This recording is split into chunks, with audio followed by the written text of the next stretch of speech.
Bonjour et bienvenue dans ce nouvel épisode du podcast de droit public dans la cité, un podcast né du partenariat entre Cergy Paris Université et le Conseil d'État.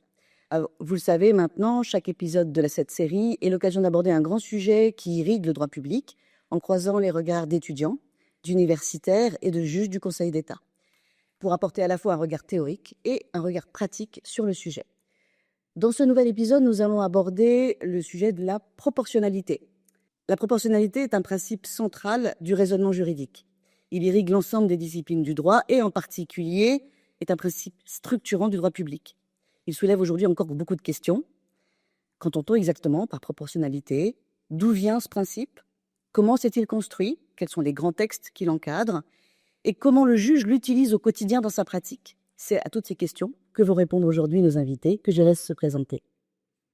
Bonjour, je m'appelle Jean-François de Montgolfier, je suis maître des requêtes au Conseil d'État et j'exerce les fonctions de rapporteur public auprès de la section du contentieux.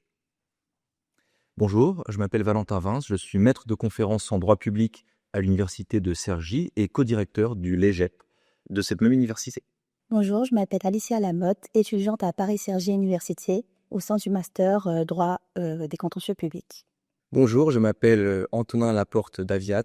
Je suis étudiant en Master 2 droit des libertés et droits de l'homme à l'université de Cergy. Merci beaucoup à vous quatre. On va peut-être commencer tout de suite par Monsieur Vince. Alors, pourquoi a-t-on choisi ce sujet de la proportionnalité pour ce nouveau podcast? Bien, tout simplement parce que la proportionnalité, donc avant d'être l'objet de notre discussion d'aujourd'hui, elle a fait l'objet et elle fait encore l'objet d'un certain nombre de débats doctrinaux, jurisprudentiels. D'abord, la proportionnalité, le terme proportionnalité est polysémique. Il est souvent associé à ceux d'équilibre, de comparaison, de proportion, de pondération, et parfois même d'égalité et d'équité. À cet égard, la proportionnalité, elle fait l'objet de plusieurs acceptions, qu'elles soient qualitatives ou quantitatives. Par exemple, en termes mathématiques, la proportionnalité, on peut l'entendre comme une relation, un rapport entre plusieurs unités de valeur, entre plusieurs grandeurs.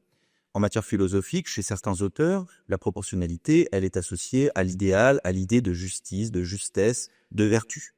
Et enfin, dans la matière juridique, celle qui nous intéresse aujourd'hui, la proportionnalité, elle peut être conçue d'une part comme un principe général visant à structurer l'action publique, mais aussi comme une méthode, une technique contentieuse qui, pour reprendre les mots du président Sauvé, permet une pondération entre les différents intérêts publics et privés en cause, évidemment lorsqu'il y a un litige.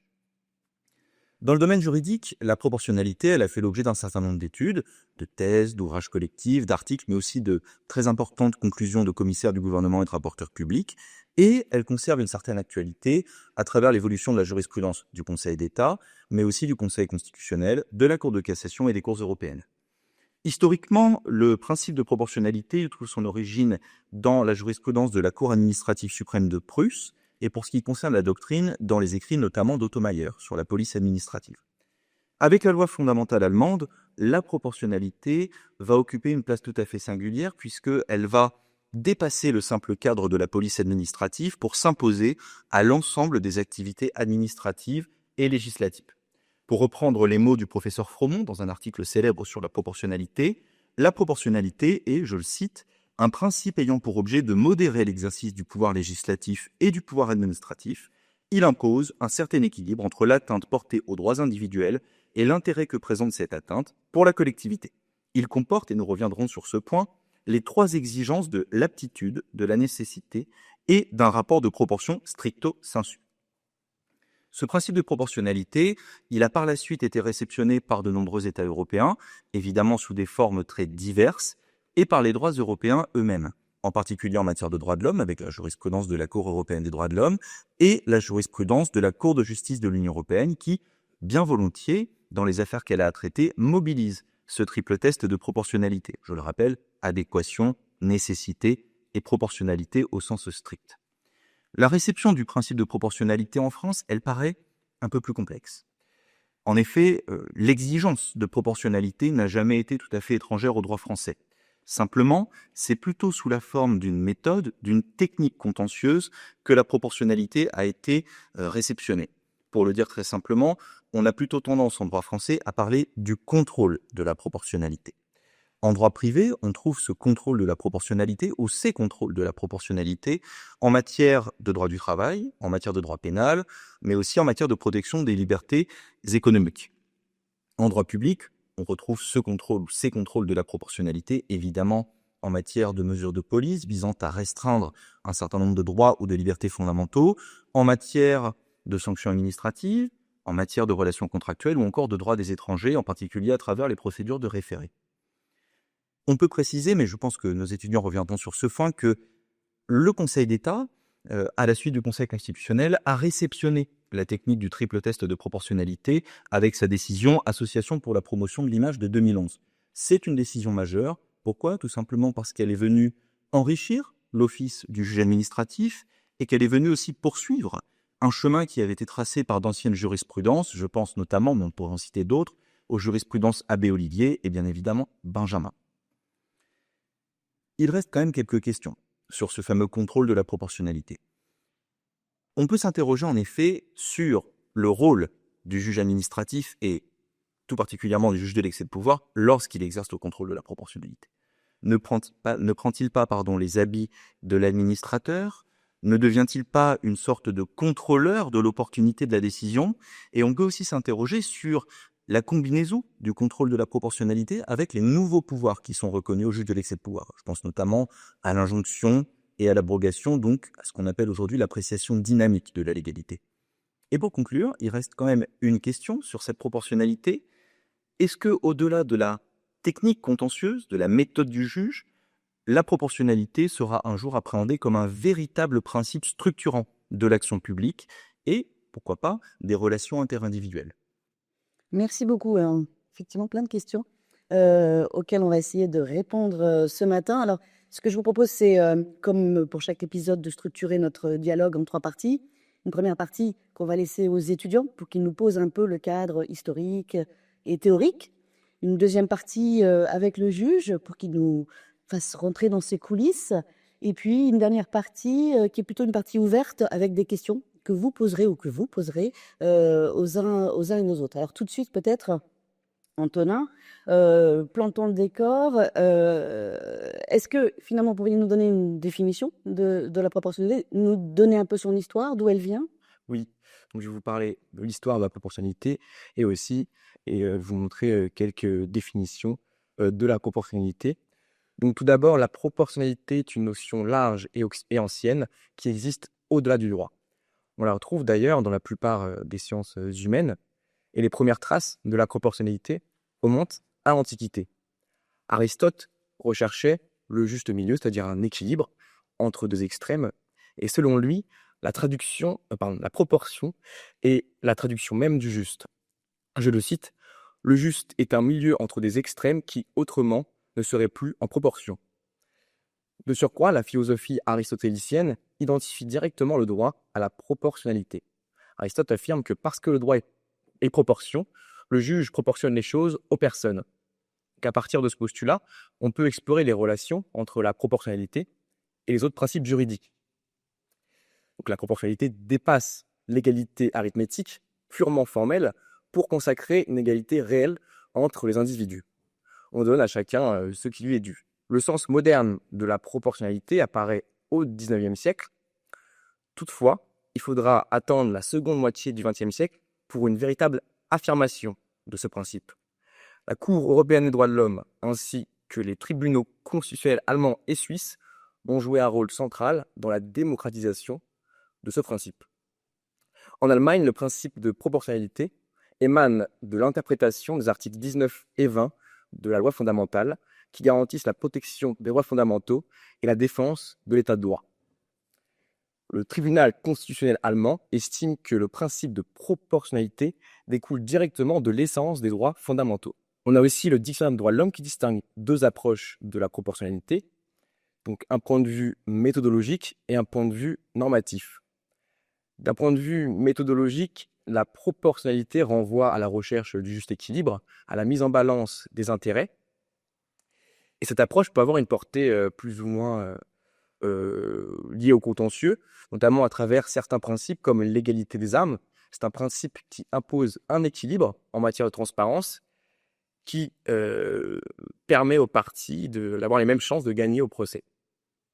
Ensuite, d'un point de vue normatif, la proportionnalité s'exprime par une terminologie variée qui conditionne l'intensité du contrôle exercé par le juge.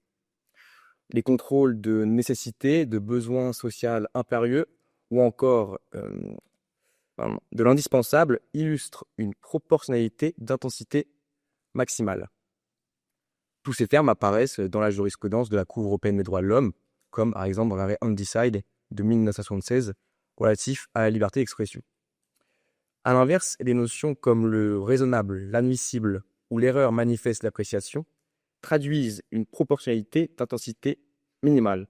En somme, la proportionnalité joue un rôle instrumental essentiel et remplit plusieurs fonctions, dont l'une des principales est la résolution du litige. Merci beaucoup, Antonin. Alors, Alicia, maintenant, peut-être, parlons de la proportionnalité aujourd'hui. Quelles sont les grandes jurisprudences, finalement, qui s'appliquent au principe de proportionnalité et peut-être nous parler des composantes qu'a évoqué M. Vince de ce contrôle de proportionnalité? Comme précisé par les autres intervenants, le principe de proportionnalité a été réceptionné en France de manière très juridictionnelle. En ce sens, on peut citer la jurisprudence Benjamin du 19 mai 1933, dans lequel le Conseil d'État décide que, considérant qu'il incombe au maire de prendre les mesures qui exigent le maintien de l'ordre public, il doit concilier l'exercice de ses pouvoirs avec le respect de la liberté en présence, c'est-à-dire la liberté de réunion. Le terme central de ce considérant est, à notre sens, le verbe concilier. C'est en effet faire la balance entre différents intérêts qui ont encore du contrôle de proportionnalité. Balance qui diffère cependant selon les cas. Le juge contrôle ainsi pleinement les motifs qui ont justifié la mesure de police, les risques du trouble à l'ordre public ainsi que la proportionnalité de la mesure retenue au regard de ces risques. En ce sens, le principe de proportionnalité recoupe 3 sous-principes, chacun trouvant application dans des circonstances différentes.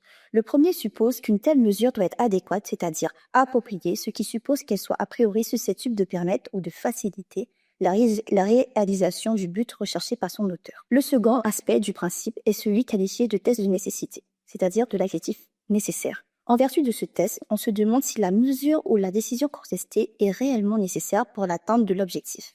Sous cet aspect du principe, on s'attarde alors à évaluer si la mesure n'est pas excessive. Par exemple, par son impact sur les droits de certains individus pour l'atteinte de l'objectif visé. Les 2 premiers aspects du principe se manifestent assez fréquemment dans la jurisprudence du Conseil constitutionnel. Elle doit enfin être proportionnée au sens stricto sensu. Elle ne doit pas, par les charges qu'elle crée, être hors de proportion avec le résultat recherché. Cette exigence a trait à l'équilibre de la décision ou de la mesure contestée par rapport aux faits. C'est la recherche d'un juste équilibre entre tous les intérêts en cause qui animent cet aspect du principe. Il s'agit du volet proportionnel proprement dit. Le principe de proportionnalité est tout d'abord alors un instrument de conciliation entre principes constitutionnels concurrents. Il s'agit de la fonction la plus courante du principe de proportionnalité pour le Conseil constitutionnel. De même, le principe de proportionnalité est utilisé dans tous les domaines où la loi interagit avec des garanties fondamentales protégées par la Constitution. On peut citer en ce sens la décision du 21 février 2008 sur la loi relative à la rétention de sûreté, rendue par le Conseil constitutionnel, où il affirme et décline les 3 composants du principe de proportionnalité. En effet, il affirme que les atteintes portées à l'exercice d'une liberté doivent être adaptées, nécessaires et proportionnées à l'objectif de présomption poursuivi. Dans la jurisprudence administrative, la proportionnalité apparaît en de multiples domaines, comme une norme de fond de l'action administrative qui conduit à imposer à celle-ci une certaine mesure, un juste équilibre. C'est ce qui a été notamment été dégagé dans la décision Association pour la promotion de l'image et autres. En cela, le principe de proportionnalité est toujours un facteur de renforcement du contrôle du juge. Lors de la crise sanitaire, le Conseil d'État a eu l'occasion d'appliquer le contrôle de proportionnalité. Ainsi, à propos des restrictions de liberté induites par la nécessité de contenir l'épidémie de Covid-19. Merci beaucoup, Alicia. Alors, maintenant, nous allons entrer dans les coulisses du juge. Monsieur de Montgolfier, finalement, est-ce que vous pourriez nous faire un panorama des différents types de contrôle de proportionnalité qui sont exercés par le juge avant qu'on en vienne finalement à la méthode qu'applique le juge? Alors, devant une notion qui est aussi vaste que celle de proportionnalité et dont le caractère polysémique déjà a été évoqué, il faut reconnaître la grande variété des cas d'usage et du point de vue du praticien, il est plus facile de parler des proportionnalités ou des contrôles de proportionnalité que de la proportionnalité comme une notion qui pour le praticien est un peu éloigné. Et pour essayer de regrouper en catégories un peu visibles, je vous propose d'en distinguer deux. Une catégorie où la notion de proportionnalité est synonyme de mesure, car ce qui est disproportionné est démesuré. Et puis, la catégorie où ce qui est proportionné est synonyme d'équilibre, c'est-à-dire que la disproportion est synonyme de déséquilibre. Et on peut, de cette façon, ranger, de façon toujours imparfaite, mais essayer de ranger les cas d'usage de la proportionnalité. Dans la première catégorie, on range donc les hypothèses dans lesquelles il ne s'agit pas de faire la balance entre des intérêts ou la pondération entre des enjeux opposés, mais de contrôler que dans son pouvoir d'appréciation, l'autorité publique n'a pas excédé ce qui était nécessaire. Et la première catégorie à laquelle on pense, bien sûr, c'est celle des sanctions, des procédures répressives. La discipline des agents publics, celle des professions réglementées, et de façon plus générale, les procédures de sanctions contre les usagers ou celles qui sont infligées par les autorités administratives indépendantes, la CNIL, l'ARCOM, l'AMF, je ne vais évidemment pas les citer toutes. Le Conseil constitutionnel juge, avec des intensités de contrôle chaque fois différentes, on y reviendra, juge que la sanction prononcée par l'administration ou par le juge, lorsqu'il s'agit de procédures juridiques chez elle, doit être proportionnée à la nature et à la gravité des faits qui sont reprochés. Il y a un autre exemple où la proportionnalité est aussi une question de mesure, c'est celui des contributions obligatoires qui sont décidées par l'administration et dont le juge peut être amené à contrôler le taux et le montant lorsque ce sont non pas des impôts décidés par le législateur, mais des contributions qui, comme autrefois, les taxes parafiscales et encore aujourd'hui, les redevances pour services rendus, les cotisations de sécurité sociale, les cotisations ordinales des ordres professionnels, eh bien, le terme proportionnalité n'est pas toujours employé, mais l'idée de vérifier la mesure entre le taux ou le montant de la contribution et ce qu'il s'agit de financer est contrôlé par le juge. Alors l'autre situation, celle dans laquelle le juge contrôle l'équilibre entre des intérêts opposés, est la plus fréquente et on la trouve dans des hypothèses extrêmement variées. Certains régimes de responsabilité, comme la responsabilité sans faute du fait des servitudes d'urbanisme, comprend une partie de contrôle de proportionnalité, puisque cette responsabilité sans faute suppose que la servitude entraîne pour le propriétaire une charge spéciale et exorbitante hors de proportion avec l'objectif poursuivi. Donc on voit bien que dans un contrôle de responsabilité se niche une partie de contrôle de proportionnalité. On trouve même, de la même façon, un peu de contrôle de proportionnalité dans le principe d'égalité, car la définition du principe d'égalité que donne le Conseil d'État inclut l'exigence selon laquelle la différence de traitement ne doit pas être manifestement disproportionnée au regard des objectifs susceptibles de la justifier. Donc on voit bien que dans un contrôle qui, de façon principale, n'est pas un contrôle de proportionnalité, le contrôle de l'égalité, c'est l'existence de la différence de situation ou de l'objectif d'intérêt général qui justifie la différence de traitement, mais il y a néanmoins un petit peu de contrôle de proportionnalité dans ce contrôle.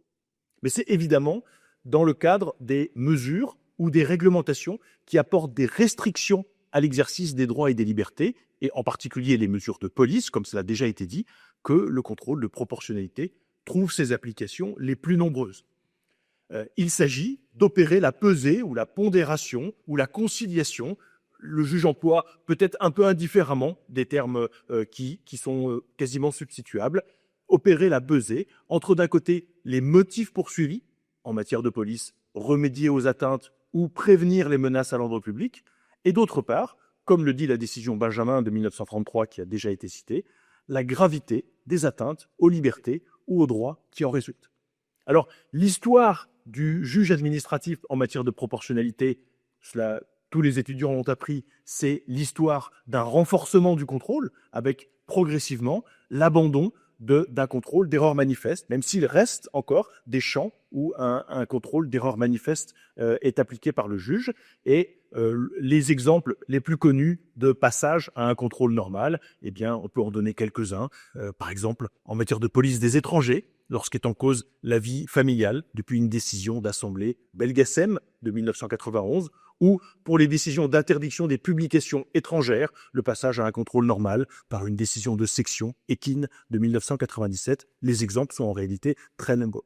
Et puis vient comme l'aboutissement, comme la forme la plus complète du contrôle de proportionnalité, ce triple contrôle du caractère adapté, nécessaire et proportionné, qui a été, comme cela a été dit, déjà très bien, introduit en 2008 par le Conseil constitutionnel à propos de la loi sur la rétention de sûreté, et au début appliqué uniquement pour des mesures les plus graves, des mesures préventives, mais privatives de liberté. Et à la faveur, ou à cause des deux crises sanitaires, d'état d'urgence que nous avons vécu, l'état d'urgence terroriste, puis l'état d'urgence sanitaire, au cours des 10 dernières années, eh bien, le Conseil constitutionnel et le Conseil d'État, de façon un peu conjointe, ont étendu l'exigence de ce contrôle à nombre d'autres libertés, la liberté d'association, cela a été dit, la liberté d'expression, mais aussi l'ensemble des libertés personnelles, liberté d'aller et venir et la vie privée. Donc on voit que ce triple contrôle devient le modèle d'un contrôle de proportionnalité le plus complet possible dans les atteintes aux droits et libertés essentiels. Merci beaucoup, Monsieur de Montgolfier. Alors peut-être la troisième partie de ce podcast, cette partie un peu plus débat. Est-ce que vous avez finalement des questions que vous voudriez poser à Monsieur Vince ou à Monsieur de Montgolfier? Oui, effectivement, nous avons certaines questions, dont la première que je vais poser à Monsieur Vance sur le contrôle de l'erreur manifeste d'appréciation. Est-ce que ce contrôle, selon vous, peut-il être interprété comme une forme de contrôle de proportionnalité dans la pratique du juge administratif aujourd'hui? Alors, quand on parle du contrôle de l'erreur manifeste d'appréciation, il faut quand même se mettre d'accord sur l'objet. Il faut rappeler, peut-être pour tout le monde, que le contrôle du juge administratif, en particulier du juge de l'excès de pouvoir, est d'intensité variable, selon la décision qui est attaquée et selon les éléments de la décision qui sont contestés. Dans ce cadre-là, ce qu'on appelle l'erreur manifeste d'appréciation, qui renvoie parfois à la notion de contrôle minimum, contrôle restreint, elle vise simplement à contrôler l'absence de disproportion manifeste de la décision qui est prise par l'administration vis-à-vis des pouvoirs qu'elle détient et des objectifs, des buts qu'elle poursuit. Ce contrôle de l'erreur manifeste d'appréciation, il intervient le plus souvent lorsque l'administration est en situation de pouvoir discrétionnaire, c'est-à-dire lorsqu'elle a un choix d'opportunité entre plusieurs mesures à édicter. Partant de là, il a été très bien montré dans la doctrine, et ce serait intéressant justement d'avoir le point de vue ensuite du juge, que le contrôle de l'erreur manifeste d'appréciation peut s'inscrire dans une forme d'échelle de proportionnalité, dans un contrôle de la proportionnalité, mais qui sera un contrôle restreint, limité, amoindri, au constat et à la sanction de la disproportion manifeste de l'erreur grossière.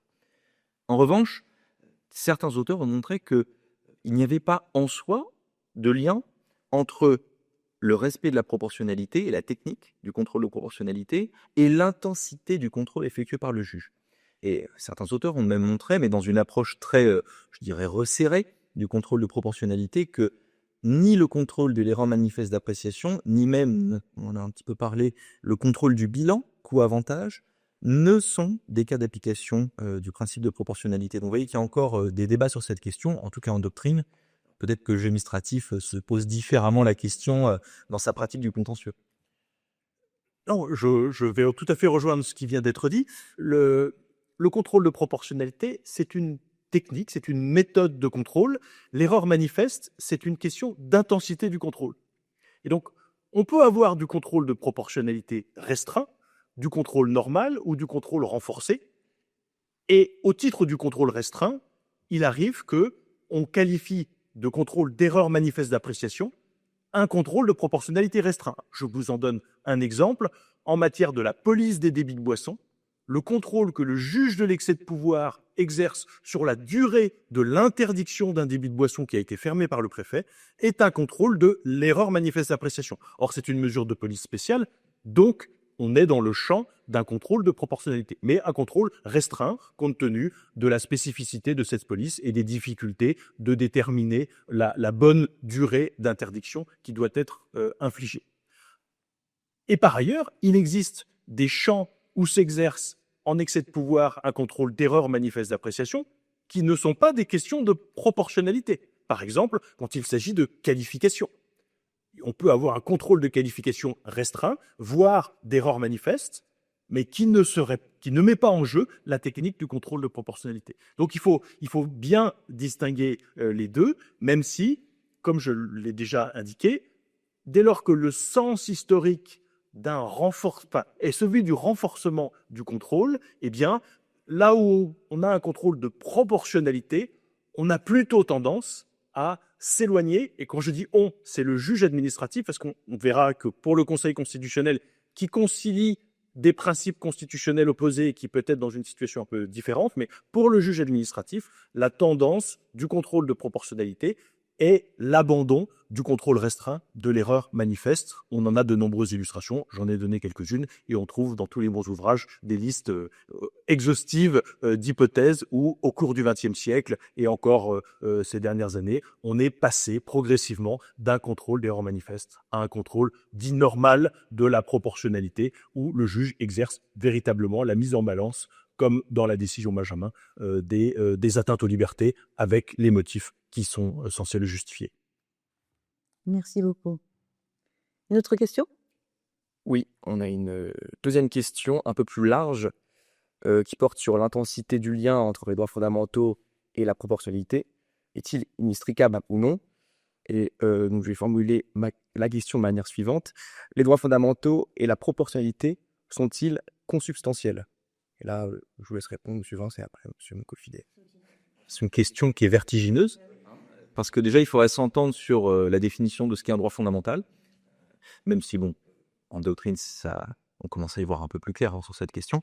Bon, pour faire simple, évidemment, il y a un lien entre proportionnalité et droits fondamentaux, un lien historique, un lien théorique et un lien contentieux, comme on a pu le voir.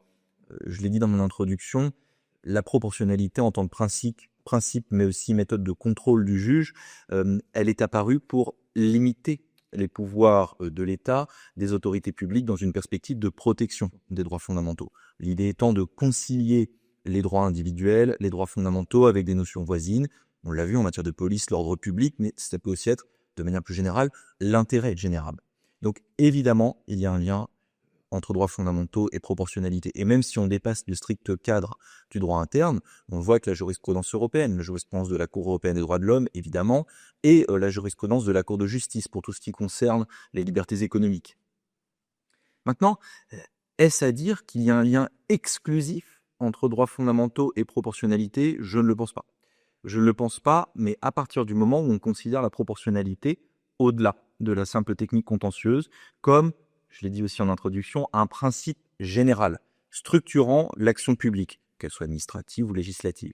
À partir de là, on pourrait tout à fait estimer, d'un point de vue théorique, que la proportionnalité, l'exigence de proportionnalité dépasse le seul cadre des droits fondamentaux et irrigue en réalité tous les aspects de la vie en société, et donc tout ce qui concerne le droit public comme le droit privé. Vous voulez ajouter quelque chose, M. Mokofide? Oui, mais très rapidement, parce que je ne sais pas s'il y a un lien nécessaire, mais on trouve quelques hypothèses, par exemple dans la jurisprudence constitutionnelle, de droits fondamentaux qui sont protégés par des outils juridiques qui ne mettent pas, en tout cas pas au sens pratique du terme, en jeu un contrôle de proportionnalité. Je vous en donne deux exemples. La protection de la propriété dans l'article 17 de la Déclaration des droits de l'homme et du citoyen impose, en cas de privation de propriété, une indemnisation préalable. Le contrôle du caractère préalable n'est pas une question de proportionnalité, c'est une exigence qui s'impose en tant que telle. Et de même qu'à l'article 11 de la Déclaration des droits de l'homme, en matière de liberté d'expression, il y a une exigence qu'on doive rendre compte des abus de cette liberté, ce qui, en principe, il existe des exceptions, comme toujours en droit, mais en principe, il n'y a pas de mesure préventive de contrôle de l'exercice de la liberté d'expression. Donc, il existe d'autres outils, et la Déclaration des droits de l'homme en donne donc quelques exemples, d'autres outils que la proportionnalité. Mais il est vrai que la proportionnalité et l'influence de la jurisprudence de la Cour européenne des droits de l'homme, qui, elle, je serais peut-être un peu schématique, mais a tendance à résoudre toute question de droits fondamentaux à un moment donné, comme une question de proportionnalité entre la gravité de l'atteinte aux droits protégés et les motifs qui justifient cette atteinte, tend à faire du contrôle de proportionnalité le mode le plus étendu et le plus naturel vers lequel le juge s'oriente lorsqu'il doit vérifier le respect d'une liberté fondamentale. Merci bien. D'autres questions? Oui, une critique qui est souvent faite au juge administratif quand il exerce le contrôle de proportionnalité. Le juge, en se plaçant dans les mêmes conditions qu'administrateur qui prend sa décision, ne reprend-il pas en réalité les rôles de l'administrateur? Alors, je vais retourner la question. Mais en la prenant telle que vous la posez. Si le juge contrôle la proportionnalité, c'est parce que l'administration elle-même est tenue d'exercer ses pouvoirs de façon proportionnée. C'est-à-dire que ça n'est... on a dit déjà, le contrôle de proportionnalité est la façon dont, en pratique, en France, on aborde la question de la proportionnalité. Mais avant, et c'est vrai que c'est beaucoup moins théorisé, peut-être moins étudié, avant, il y a une exigence générale selon laquelle l'administration, lorsqu'elle exerce ses pouvoirs, que ce soit ses pouvoirs de sanction, ses pouvoirs de police, son pouvoir de réglementation qui peut porter atteinte à des libertés, est tenue d'assurer elle-même l'équilibre entre les objectifs qu'elle poursuit et qui sont légitimes et les atteintes auxquelles elle peut porter aux libertés qui sont protégées. Et donc, le contrôle du juge, il ne s'exerce que parce que, en droit matériel, il existe une exigence par l'administration de respecter cet équilibre entre les objectifs qu'elle poursuit et les libertés qui sont protégées. Merci. Oui, la dernière question se rattache au contrôle de proportionnalité exercé par le Conseil constitutionnel. Est-ce qu'il s'apparente à un contrôle restreint? Et je pense que la question de fond se rattache également à la protection des droits et libertés. Est-ce que le Conseil constitutionnel protège suffisamment les droits et libertés avec ce contrôle? Tout juge est exposé à la critique et faut pas être juge si on n'est pas prêt à entendre des critiques, des solutions qu'on a pu retenir. Et je suis pas là pour être le défenseur du Conseil constitutionnel, mais il faut d'abord observer que le grand événement en termes de protection des droits et libertés de ces dernières décennies, la question prioritaire de constitutionnalité, est l'ouvrage de la jurisprudence, pas un choix du constituant bien sûr, mais l'ouvrage de la jurisprudence du Conseil constitutionnel et qui constitue dans notre état de droit, dans nos institutions, un grand progrès de la protection des libertés. Alors, mais il est vrai que le Conseil constitutionnel, dans sa jurisprudence, préserve de façon importante un champ de contrôle restreint, soit en indiquant que le législateur n'a pas réalisé une conciliation manifestement déséquilibrée, c'est la formule qu'il emploie, entre les objectifs, par exemple la préservation de l'ordre public et les libertés qu'il défend, soit en employant même une formule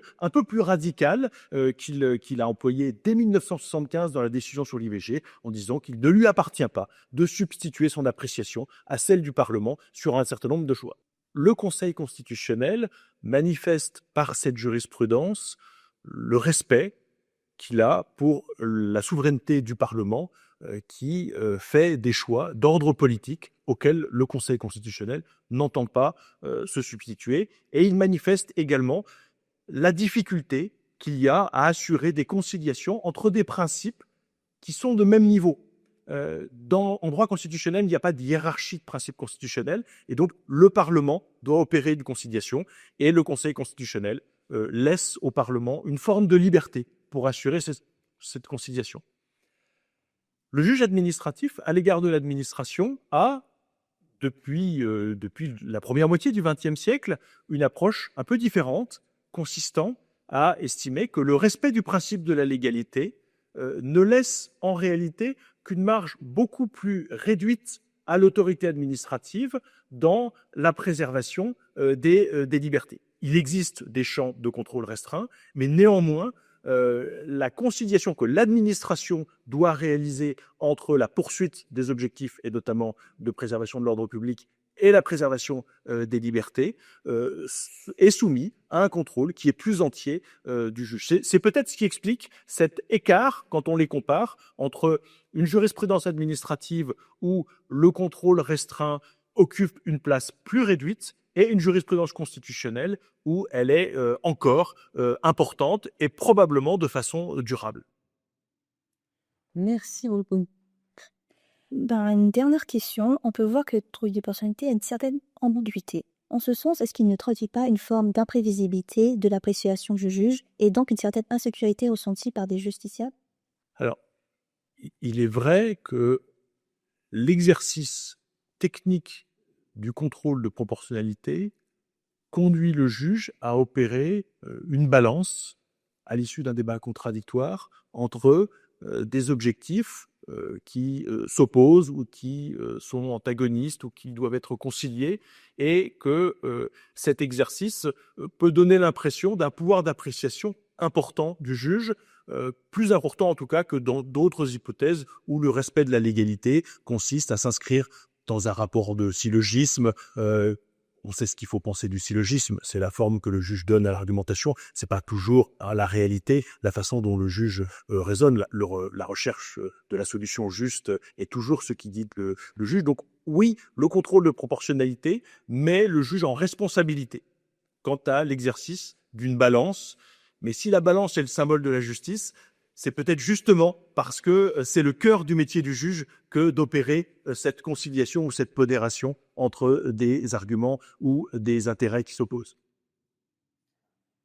Vous voulez ajouter quelque chose, monsieur Vince, ou pas? Ce qui a été dit est extrêmement complet. Simplement sur l'imprévisibilité et l'insécurité juridique, je dirais que d'autant plus avec la réception du triple test par le juge administratif, le Conseil d'État, on a aujourd'hui des critères qui sont quand même assez clairs, qui ont été utilisés à de nombreuses reprises. Donc le juge, il est aussi en terrain connu. Il effectue un contrôle, certes, qui est approfondi.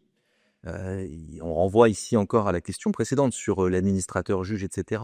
Mais l'autre face de la médaille, c'est de dire qu'en approfondissant son contrôle, avec des critères qui sont très clairs, il permet aussi de mieux contrôler l'action de l'administration.